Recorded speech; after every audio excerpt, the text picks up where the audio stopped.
On the morning of December 31st, 2000, a woman named Haruko walked from her home to the house next door to check on her son's family. It was New Year's Eve, the turn of the millennium had just passed, and she hadn't heard from them since the previous evening. The house sat beside the Sengawa River in Setagaya Ward, a quiet residential neighborhood in the western half of Tokyo. There were no nearby neighbors other than Haruko herself. She let herself in. What she found inside that house would become the opening story of the new millennium in Japan's newspapers, and 25 years later, it remains the most baffling unsolved crime in the country's modern history. Her son, Mikio Miyazawa, 44, had been stabbed to death. His wife, Yasuko, 41, had been stabbed to death. Their 8-year-old daughter, Nina, had been stabbed. Their 6-year-old son, Ray, had been strangled. All 4 members of the family were gone. And the person who killed them had done something that investigators had almost never seen before. He stayed, not for minutes, for hours. The forensic evidence paints a picture that is difficult to process. After murdering a family of 4, the killer went to the kitchen, opened the freezer, and ate ice cream. He used the family bathroom and didn't flush. He sat down at the family's computer, accessed the internet, and browsed websites, including, by some accounts, attempting to book theater tickets. He rummaged through drawers and scattered documents across the floor. He may have napped, and then sometime before dawn on New Year's Eve he left. But not before leaving behind more physical evidence than almost any murder case in recorded history. He left his blood type A from wounds he sustained during the attack, likely from his own knife when Mikio fought back. He left his DNA. He left fingerprints on multiple surfaces. He left shoe prints throughout the house. He left his clothing, a sweater, a hat, gloves, a hip bag. He left sand in the folds of his bag, sand that forensic analysis would later determine does not naturally occur in Japan. He left traces of bird droppings and specific tree leaves in the pocket of his sweater. He left fibers. He left, in essence, a forensic autobiography. In most cases, a single strand of DNA is enough to build a suspect profile. Here, investigators had everything.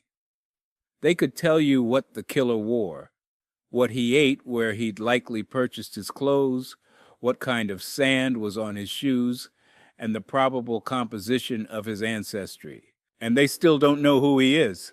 Let me walk through what the evidence actually tells us, because the detail here is extraordinary. The sweater the killer left behind had gone on sale only 2 months before the murders. Investigators traced it and found that roughly 130 of those sweaters had been sold in the Tokyo area. They tracked down the buyers of 12.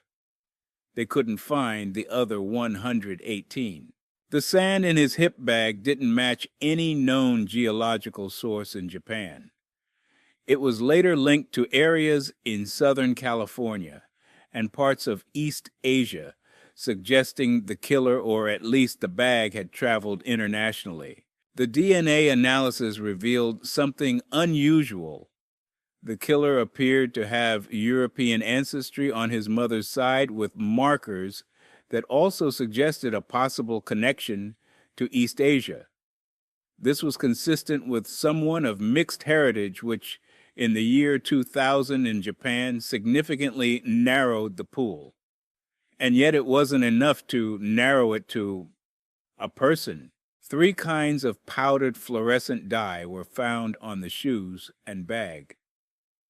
This is the kind of substance used in stage performances, certain scientific experiments, or specific industrial applications.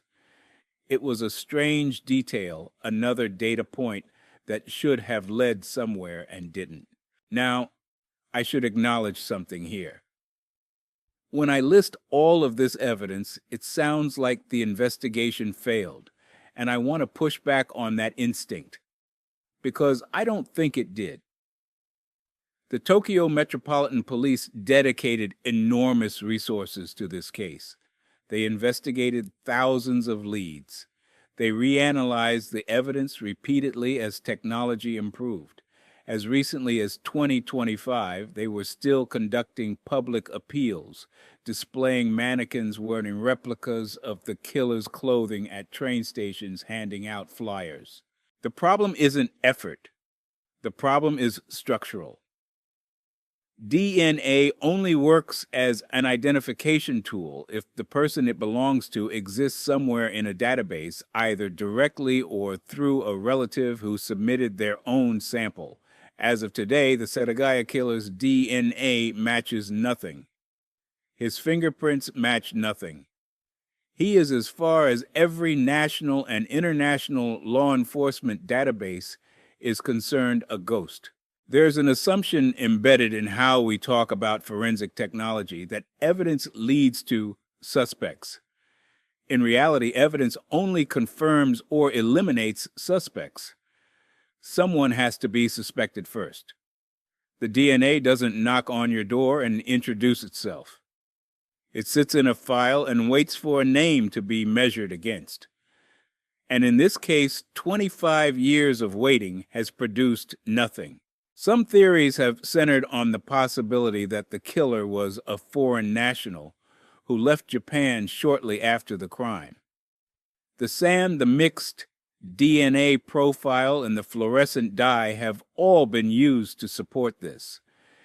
If the killer is living abroad and has never been arrested for another crime, his profile would simply never intersect with any database that could trigger a match. He could be walking around right now with a life and a name and a job, and the most sophisticated forensic technology on the planet couldn't find him unless he happened to spit into a consumer DNA kit. Other theories have pointed to someone with a psychological disturbance, the extended stay at the crime scene, the eating the computer use, all suggest a person who was either deeply disturbed or shockingly indifferent to the risk of being caught. Some investigators have quietly wondered whether the killer might already be dead. I don't have a strong theory on this one, and I want to be upfront about that. What strikes me about Setagaya isn't the mystery of motive, it's the gap between what technology can collect and what technology can do with what it collects. This case has everything except a match. And without a match, everything is nothing. The statute of limitations for murder does not apply in Japan. The case remains open.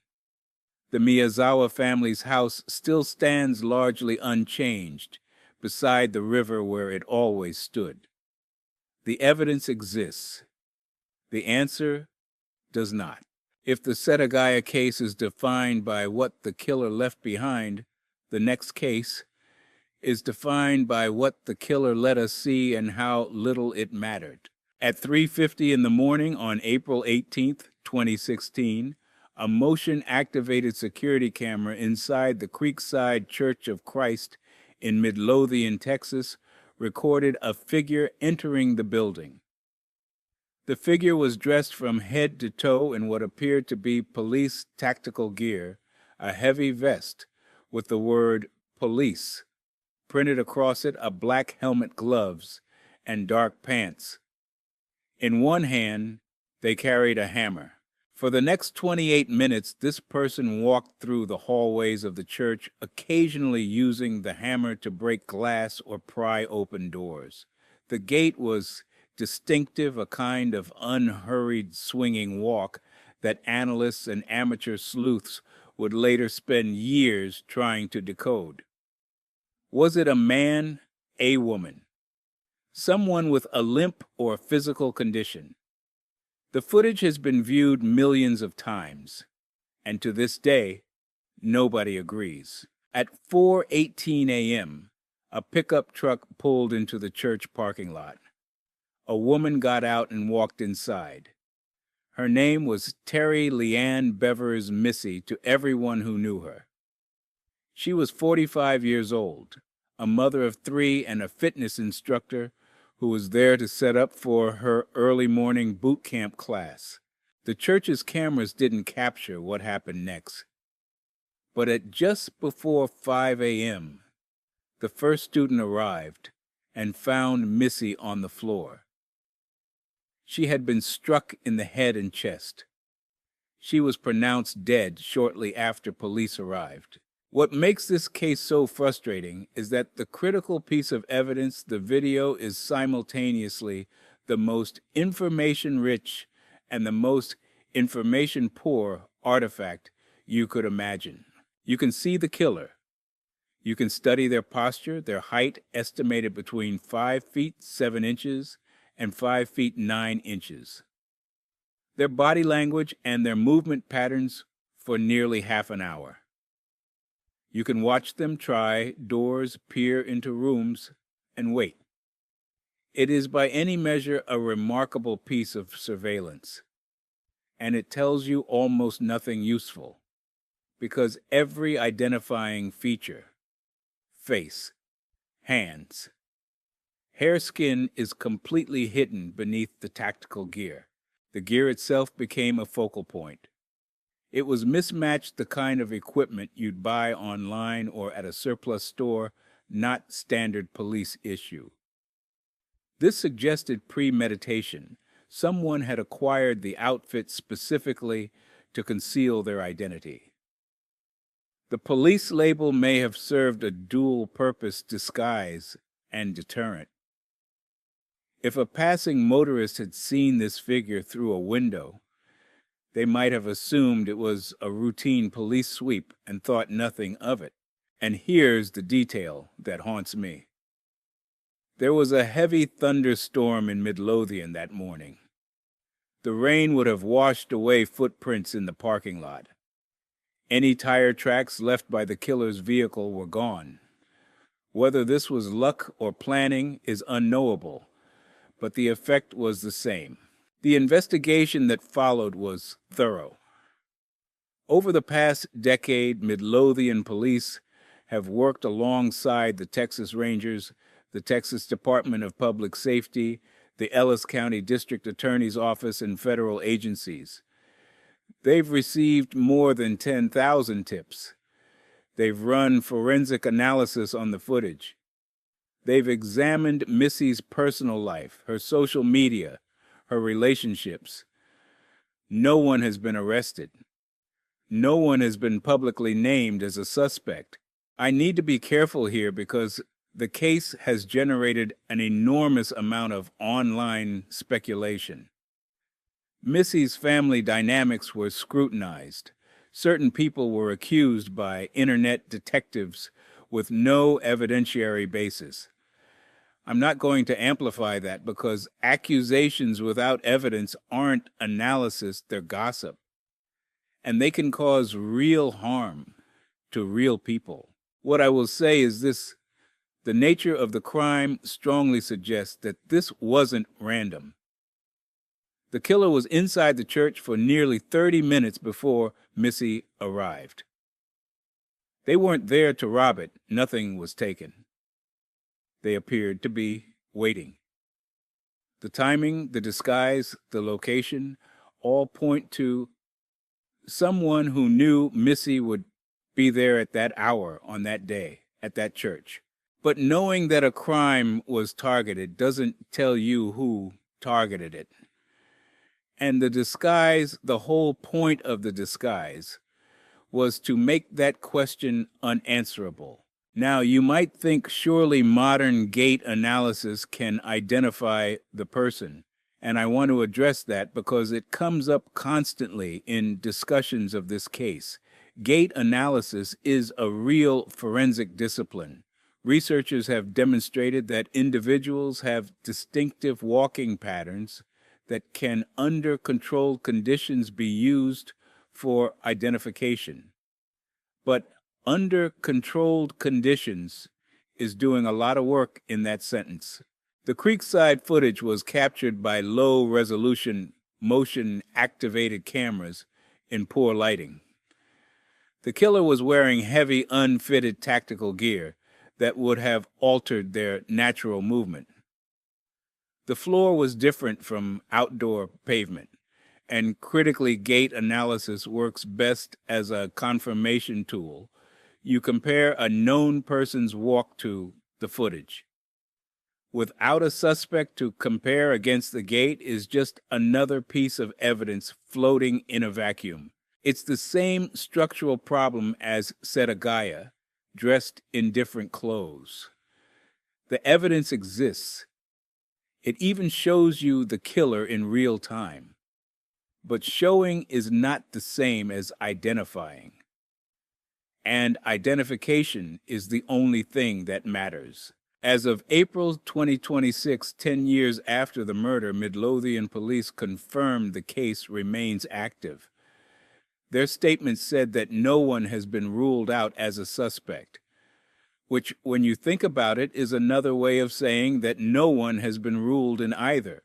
Missy Bevers was a wife and a mother, and a person who got up before dawn because she cared about helping people stay healthy. Someone in tactical gear walked into a church with a hammer and took that from her. A camera watched the whole thing. And a decade later, the camera might as well have been turned off. Hey, quick reminder that subscribing genuinely helps this kind of content reach more people. If you've made it this far, I appreciate it. The last case is unlike anything we've covered so far. In the first two cases, the question was the same: who is the killer? In this last case, the question is far more fundamental. Who is the victim? On the morning of November 29th, 1970, a man and his two young daughters were hiking through the Isdalen Valley, the Ice Valley, near Bergen, Norway. It's a harsh, remote landscape nestled between mountains. They weren't expecting to find anything out of the ordinary. What they found was a body, a woman partially burned, lying among rocks and scorched earth. Her face had been destroyed by fire. Nearby were the remains of a small fire, 2 melted plastic bottles that may have contained gasoline, an empty bottle of sleeping pills, a partially burned passport cover, and an umbrella. There was no identification on or near the body. When police arrived, they discovered something that would set the tone for the next half-century of investigation. Every label on the woman's clothing had been carefully removed, not torn off, surgically cut away. Whoever this woman was, she or someone had taken extraordinary steps to ensure she could not be identified. The authorities initially ruled the death a likely suicide. The sleeping pills and the fire were consistent with someone who'd taken a lethal dose and then attempted to destroy their own remains. But as detectives began tracing her movements, the case became something far stranger than a solitary death in a valley. Through hotel records and travel documents, police established that the woman had stayed at hotels across Norway in the months before her death, in Bergen, Stavanger, Trondheim, and elsewhere. She had checked in under at least 7 different names: Genevieve Lancier, Claudia Tielt, Claudia Nielsen, Alexia Zarn Merches, Vera Jarl, Fenella Lork, Elizabeth Lienhauer. None of these names, when traced, led to a real person. They were all fabricated. At one of the hotels, she had left behind 2 suitcases. Inside, police found wigs, a collection of currency from multiple countries, prescription glasses, personal items, and a diary written in a crude code. Analysts eventually cracked parts of the code, but it appeared to refer mostly to dates and locations of her travels. It did not give a name. Her fingerprints had been sanded or filed down, making comparison difficult.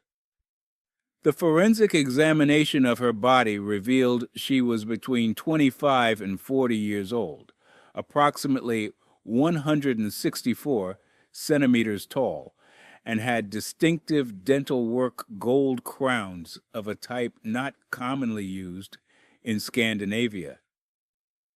She spoke French, German, English, and possibly Flemish, according to hotel staff who had interacted with her.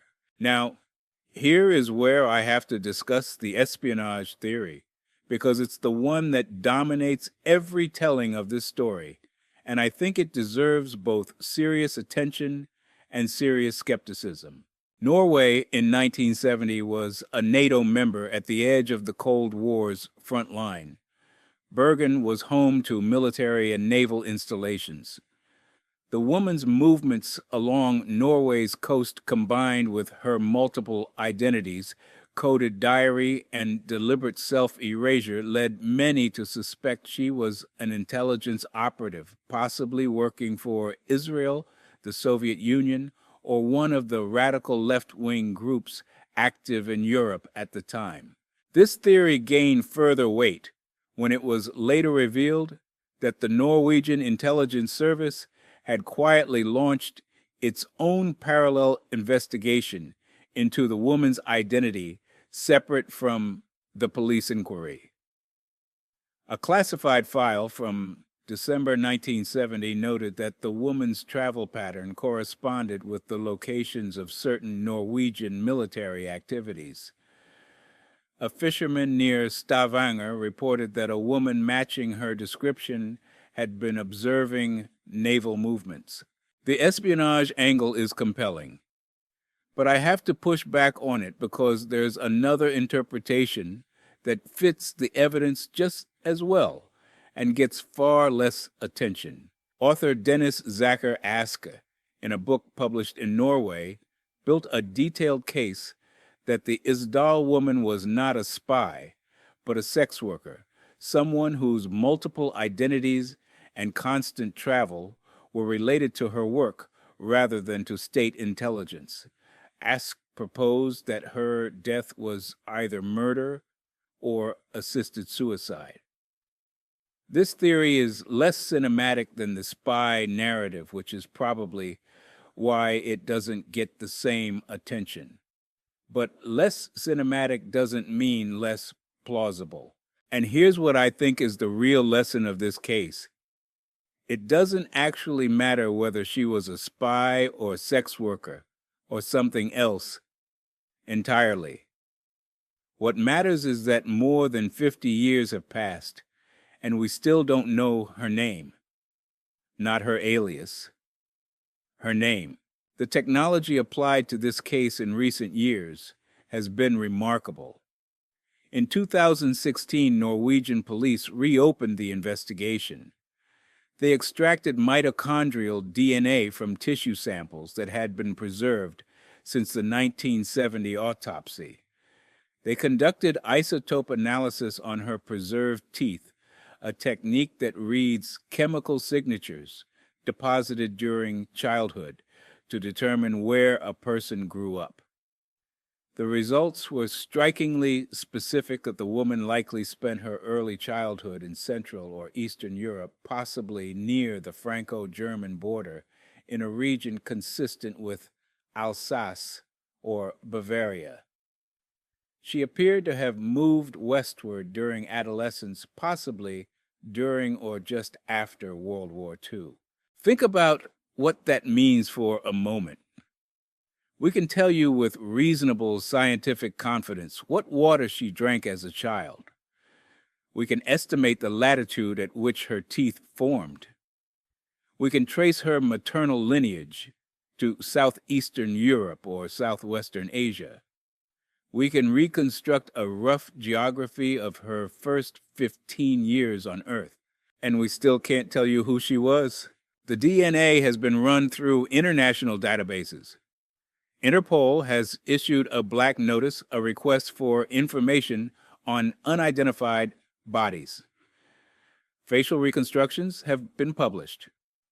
A joint BBC and NRK podcast called Death in Ice Valley generated over 150 tips from listeners around the world.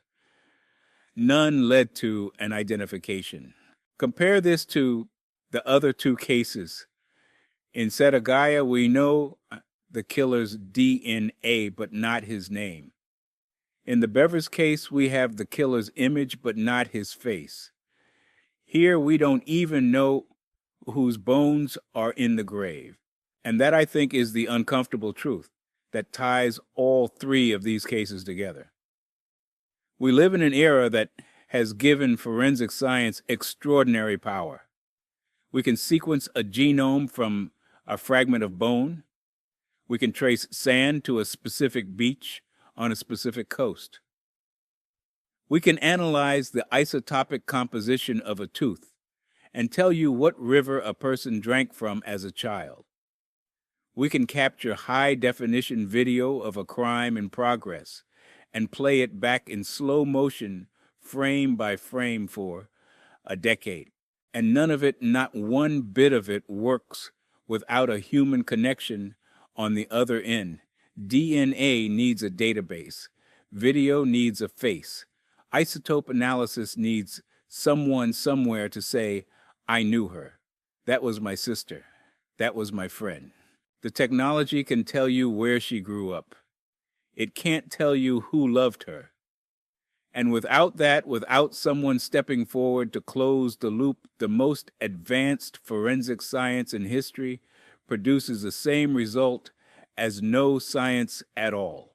The Isdal woman was buried in a zinc coffin in Mulendal Cemetery in Bergen. The coffin was zinc because the authorities wanted to preserve the option of exhuming her if new information ever came to light. It's been more than 50 years. The coffin is still there. So is the question. Who was she? 3 countries, 3 decades of evidence, 3 cases where forensic technology had everything it needed and it wasn't enough. If you know something about any of these cases, the links are in the description. In every one of them, the thing that's missing isn't better technology. It's a single human being who knows the truth and chooses to share it. Thank you for watching.